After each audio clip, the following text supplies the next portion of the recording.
morning. So nice to have you join us today. We hope, as always, that your day is off to a good start, even though it's a bit rainy outside. We're kind of sinking in and getting used to the rain, it feels like, these days. But the summer is really just right around the corner. Memorial Day has come and gone. Kids are out of school, and for us, every year, we can mark our calendars to know that Mark Warren is going to come our way, as he has this morning.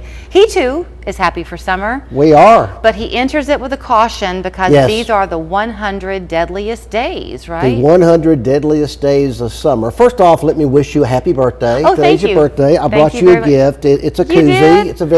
It's a very special koozie. Enjoy it. Thank you very much. On your birthday. I will Number 30 put my again. glass of wine in the koozie. Really, and I guarantee the glass of wine will stay cool for about 5 seconds. Until I drink it. Until you drink it.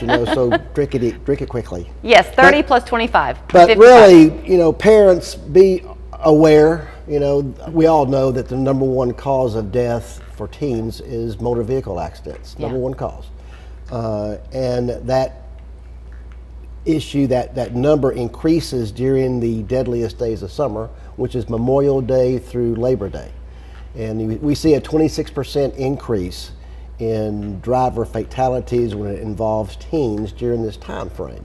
You and I were chatting a little bit off camera before the show started, because you hate to always, teenagers don't enjoy getting the blame, if you will, for everything either. But I guess it's just because of their lack of experience on the roadway too, and the vigor of youth. You think you're invincible. Well, and as a young driver, you really don't know what you don't know until you actually experience it yourself firsthand. You can read a book, you can see a video, you can hear your parents talk about it, but until you experience, let's say the traffic around the mall. I mean, as a parent, I would caution my young drivers to stay away from the interstate around the mall. Right. I would say that they should probably take a back road if they're going to a lake or a friend's house, just because that the lane changes around the interstate are changing daily, and you still have big trucks, a lot of construction, and orange and white barrels. Okay, you brought up the avoiding the interstate. That's actually a topic of public conversation right now, because there have been recommendations by transportation officials to say, hey, maybe avoid the interstate, use some back roads. Right. So is it a good idea as parents, if you're going to say maybe avoid the interstate, take Highway 58 instead? Absolutely. Do you need to then remind them of what to be watching for on those secondary roads? Well, and as a parent, you have to look for opportunities to teach your children. First off, you should be good role models in the car as you're driving your kids around in grade school and junior high school. Never text and drive, put your phone away, wear your seat belt, and mind the speed limit. What happens during the deadliest days of summer is kids are out of school, and the number one distraction that causes accidents during this time frame is not the cell phone, it's additional passengers in the car.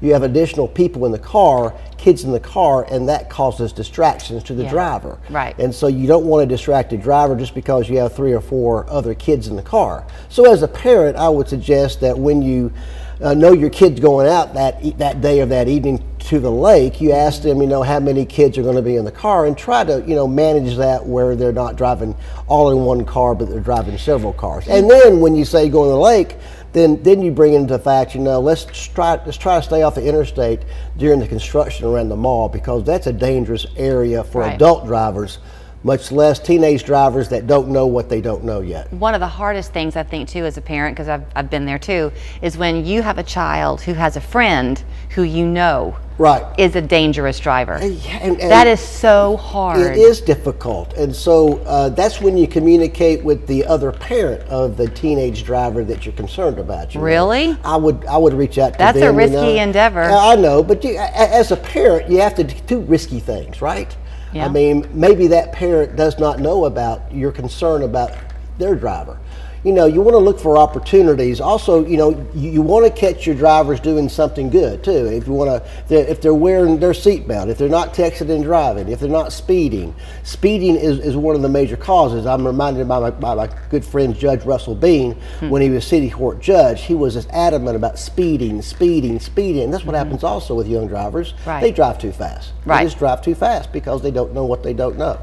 So during this time frame, it's important that the parents find an opportunity to talk to their teens, and you can turn a tragedy into a learning lesson when someone else loses a child. Right. And we see Oh. teenage deaths all the time, way too often.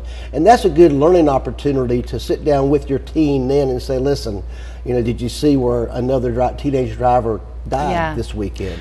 You know, to the concern about the friend who might not be the good driver, I was always the one to say, I'll give you extra gas money, you just be the one to drive. Absolutely, something like that, you know, find some reason, because you have to look for, I get back to the opportunities, we have to be proactive as parents to make sure our kids know the dangers of distracted driving during the 100 deadliest days of summer. So I know we're going to end up showing folks this QR code actually, Right. because you are a big believer that the teens can't do it themselves. You Right. like the parent-teen relationship. Yes. So you've got some like Yeah, pledge. yeah. If you go to our social media page, all of them, you'll find a QR code that you can download a parent-teen driving agreement, basically, you know, and you go over the importance of limiting the number of passengers. You go over the importance of not speeding, about wearing your seatbelt, about not texting and driving, and you have a conversation with your teen about the importance of those elements.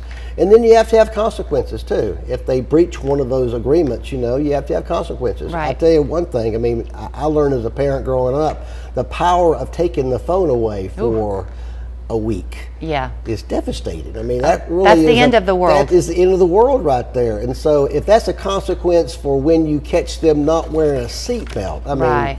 if your kid's not wearing a seatbelt, you better, you know, drop the anvil on that, nip that in the bud. You know, something else that we did once was well, the first time when the interstate outside of Chattanooga was something to be tackled, Right. and that was frightening. Right. So we took like a caravan road trip, but that way we were a part of it, and they would follow us. Right. And that way they could kind of have the experience of a 2-hour away drive, Yes. but they were modeling Yeah. our driving habits In their own vehicle. in their own car. Being more independent about that, you know, that's a great I idea. think we got a lecture too. Parents, listen, there's nothing wrong with the parent lecturing their children about. Or the kids lecturing their parents. Exactly, back Right. and forth right there. Right. Let's to have a conversation about this so we can prevent, you know, more teen deaths during this time frame, Right. because this is a very dangerous time frame for teenage drivers. I will say this as we wrap up, and we'll show you their website and phone number, which I know by heart, 265-HURT. But they always are here, Mark and John Mark, and they typically have a laughter that they bring and a lightheartedness. This they take very seriously. Yes, ma'am. And you should too. So Yes, ma'am. please, please, please keep your kids safe and wear those seatbelts. Do you live in one of Chattanooga's hottest neighborhoods? Researchers are mapping out the hottest areas. Why are some spots 15 degrees hotter? Local 3's Hannah Sky digs into the data to show you